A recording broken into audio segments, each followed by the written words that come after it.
Hello everyone, আসসালামু আলাইকুম। Welcome back to my channel. সবাই কেমন আছেন? যে যেখান থেকে আমার ব্লগ ভিডিওটি দেখা শুরু করে দিয়েছেন, আল্লাহর অশেষ রহমতে ভালো আছেন, সুস্থ আছেন।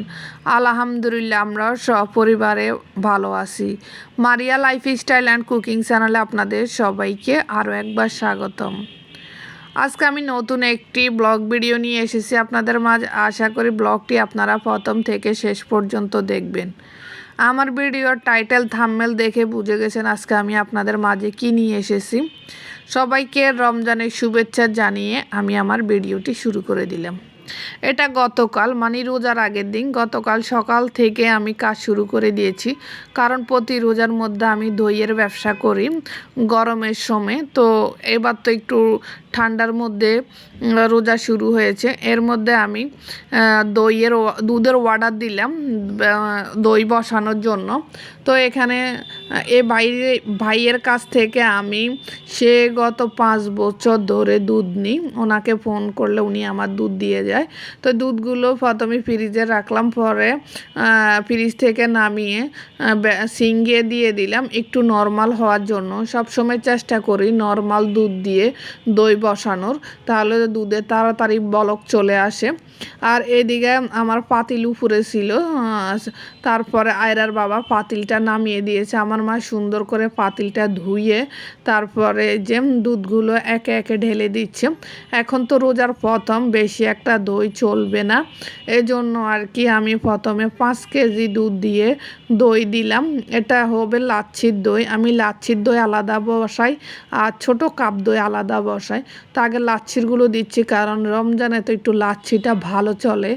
তো আমি 5 কেজি দুধের সাথে এখানে 1 কেজি 300 গ্রাম চিনি দিলাম। আমি চিনিটা মেপে নিচ্ছি, কারণ আমি 1 বস্তা চিনি এনেছি এই রমজানের ব্যবসা করার জন্য। আপনারা সবাই দোয়া করবেন অন্যান্য বছরের মতো যেন এই বছরও ব্যবসাতে সফল হই। তো এখানে এই যে দুধ চিনি মেপে এনে ঢেলে দিলাম। এখন হালকা জর্দার কালার দিয়ে দিব, দেখবেন দইয়ের মধ্যে একটু কালার দিতে হয়। তা আমি এই যে অল্প একটু সামান্য জর্দার কালার দিয়ে দিলাম। আপনারা যদি আমার ব্যবসায়ের ফুল ভিডিও দেখতে চান তাহলে অবশ্যই কমেন্টস করবেন। ব্যবসায়ের যত সমস্যা আছে সব সমস্যা আমি বলে দিতে পারবো আপনাদের কাছে, কারণ আমি করোনা থেকে আমি দইয়ের ব্যবসা করি। আল্লাহর রহমতে চলে আমার দইয়ের ব্যবসাটা খুব ভালো। শুধু শীতের মধ্যে আমি বসাই না, কারণ শীতের মধ্যে দইটা বসতে চায় না, এই জন্য। তো এখানে আমার দুধটা বলক চলে আসে। দুধটা আমি পুরো 1 ঘন্টা চুলার মধ্যে রেখে দিব মিডিয়াম তাপে, যেন দুধটা ঘন হয়। বেশি করে নাড়াচাড়া দিতে হবে যেন দুধের স্বর না আসে। তো এখানে যে কার্টন রেডি করে নিচ্ছি আপনাদের ভাই আর আমার মা কার্টনটা, কারণ আমার এই শীতে তো আমি দই বসাইনি, এই জন্য আমার কার্টনগুলো অনেক পুরাতন হয়ে গেছে। তো আমার মা 100 টাকা দিয়ে একটা কার্টন নিয়ে এসেছে, কার্টনটা রেডি করে নিয়েছে আগে দই বসানোর জন্য। এদিকে দেখেন আমার দই কতটা ঘন হয়ে গেছে। এর মধ্যে আমি দিয়ে দিব পাউডার দুধ। পাউডার দুধ প্রথমে না দেওয়ার কারণ হচ্ছে, প্রথমে যদি দুধটা দিয়ে দেওয়া হয় পাউডার দুধ, তাহলে কিন্তু আপনার দুধের যে আসলে একটা ঘ্রাণ থাকে পাউডার দুধের, ওই ঘ্রাণটা চলে যায় দুধ জাল করতে করতে। তো এখানে যে পানি দিয়ে পাউডার দুধটাকে ভালো করে মিশিয়ে দুধের সাথে মিশিয়ে নিতে হবে, যেন দুধে দানা দানা না থাকে। পাউডার দুধে যদি দানা দানা থাকে তাহলে কিন্তু আপনার দইয়ে খাওয়ার সময় মুখে লাগবে, এজন্য। তো এখানে এদিকে দেখেন আমার দুধটা সুন্দর অনেকটা ঘন হয়ে গেছে। এটা ঠান্ডা হতে হতে আরও অনেক বেশি ঘন হয়ে যাবে। এরকমভাবে আমি দই বসাই, কোনো ঝামেলা নেই আমার দইয়ের মধ্যে। একবারে অর্গানিক একটা দই, যে আমার কাছ থেকে নিয়েছে দ্বিতীয়বার অর্ডার করছে। আমি ভালো ভালো রেস্টুরেন্টে আমার এই দই দেয়, লাচ্ছির জন্য দই নিয়ে যায় ওনারা, বা অর্ডার দেয় আর আপনাদের ভাইয়া নিয়ে দিয়ে আসে।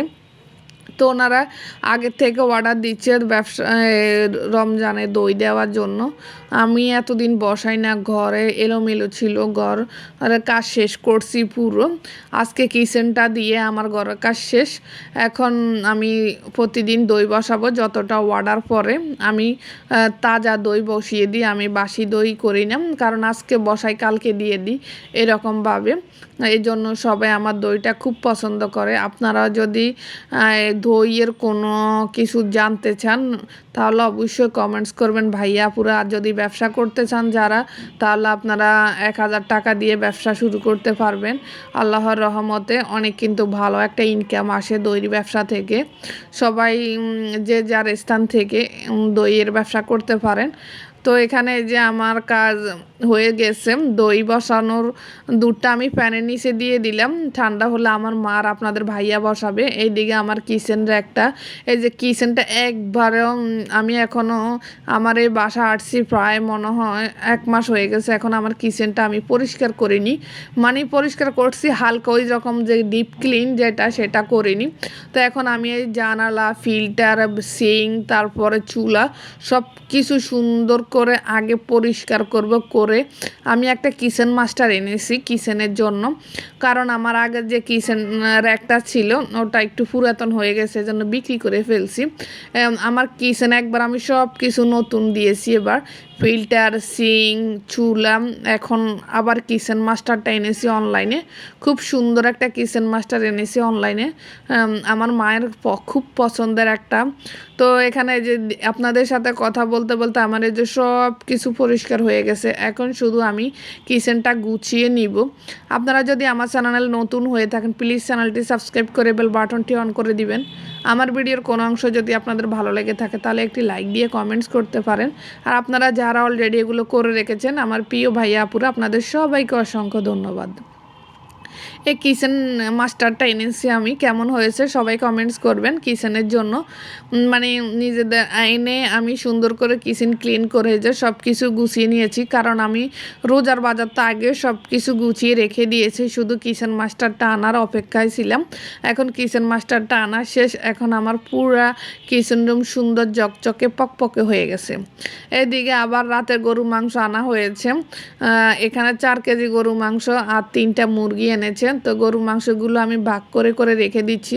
আমার দইয়ের কাজ, 2টা বাথরুম পরিষ্কার করলাম, তারপরে কিচেনটা পরিষ্কার করলাম। এই কাজ করতে করতে আমার রাত্রে 9টা হয়ে গেছে। মেয়েকে গোসল করালাম, আমি গোসল করলাম। তো রাতের অনেক রাত হয়ে গেছে, তারপরও তো রান্না করতে হবে সারি খাওয়ার জন্য। তো এখানে আমি মুরগি রান্না করিনি, মুরগি রেখে দিয়েছি সুন্দর করে কেটে বেছে, আর গরু মাংসগুলো ভাগ করে করে ফ্রিজে রেখে দিয়েছি। এখান থেকে হাড্ডি দিয়ে ছোলার ডাল দিয়ে রান্না করেছে আপনাদের ভাইয়া, আর গরু মাংস ভুনা করছে। তো এই যে উনি ওনার মতো করে রান্না করতেছে, আর আমি এদিকে আমার বাজারটা সুন্দর করে গুছিয়ে রেখে দিচ্ছি। মানে এত পরিমাণ কাজ পড়ছে গতকালকে, মানে আমাদের রাতের খাবার খেতে খেতে প্রায় 11:30 হয়ে গেছে। আবার ভোর রাত্রে উঠে সারি খেয়েছি, মানে অনেকটা চাপের মধ্যে দিয়ে গেছে। আজকে আবার কাজ কমে গেছে, আজকের থেকে কাজ খুব কম, শুধু রান্নাবান্না করা, ইফতার রেডি করা আর দই বসানোর কাজ। বাসার কোনো মানে গভীর কোনো কাজ নেই, হালকা পাতলা কাজ। তো এখানে আমি রাত্রের জন্য আমসত্ত্বা ভিজিয়ে দিয়েছি আর দুধ গরম করে নিব। আমরা আবারই আমাদের এই দিকে আমসত্ত্বা, দুধ, কলা দিয়ে শেষ রাত্রে একটা খাবার খুবই ভালো লাগে, আমরা সবাই পছন্দ করি। তো আমি 1 কেজি দুধ নিয়েছি, আমাদের 1 কেজি দুধ লাগে। আবারই আমার বোনে গ্রাম থেকে আমসত্ত্বা পাঠিয়েছে, সেগুলো ভিজিয়ে রেখেছি। আর কলা আনতে গেছে, আজকে ভোর রাত্রে কলা পাইনি, 10টার সময় কলার জন্য গেছে, কলা শেষ হয়ে গেছে, কলা আর পাওয়া যায়নি, এই জন্য আর কি কলা দিয়ে খেতে পারলাম না। তারপরে চিনি, দুধ আর আমসত্ত্বা দিয়ে খেয়েছে সবাই। কিছু করার নেই, ঢাকার মধ্যে এমনই হয়, মানে কলাটা খুব পায় জানা, রোজার মাসে নেই বললে চলে। প্রথম 10-15 দিন এমন হয়, পরে আবার ঠিক হয়ে যায়, সমস্যা হয় না আর কি। তো এখানে যে আপনাদের ভাইয়া ছোলা দিয়ে আর হাড্ডি দিয়ে রান্না করছে, খুব মজার একটা তরকারি হয়েছে। আর গরু মাংস ভুনা, এগুলা দিয়ে আমরা আজকে ভোর রাতে খাবার খেয়েছি। আমি দুধটা গরম করে নিচ্ছি, এর মধ্যে আমি ছোলা, তারপরে বুট, এগুলো ভিজিয়ে দিয়েছি ভোর রাত্রে ভিজাইলে কি হয় একটু দেরি হয়ে যায়। তো এইদিকে আপনাদের ভাইয়া সব কিছু এনে দিয়েছে, আমার মাকে আমার মা সুন্দর করে দিয়ে দিল টেবিলে বেড়ে। এই যে আমার বাসায় মেহমান আছে, মেহমানদেরকে টেবিলে দিয়েছে আর আমরা ওই পাশে খেয়েছি, কারণ ভোর রাত্রে খাবার তো একটু তাড়াহুড়া করে খেতে হয়। তো ওনারা খাচ্ছে, এদিকে আমরা খাচ্ছি, ওইদিকে এদিকে আমার সব কিছু গুছানো হয়ে গেছে, সব কিছু ভিজিয়ে রেখেছি ইফতারির। তো আজকে এ পর্যন্ত, সবাই ভালো থাকবেন, আল্লাহ হাফেজ, আসসালামু আলাইকুম।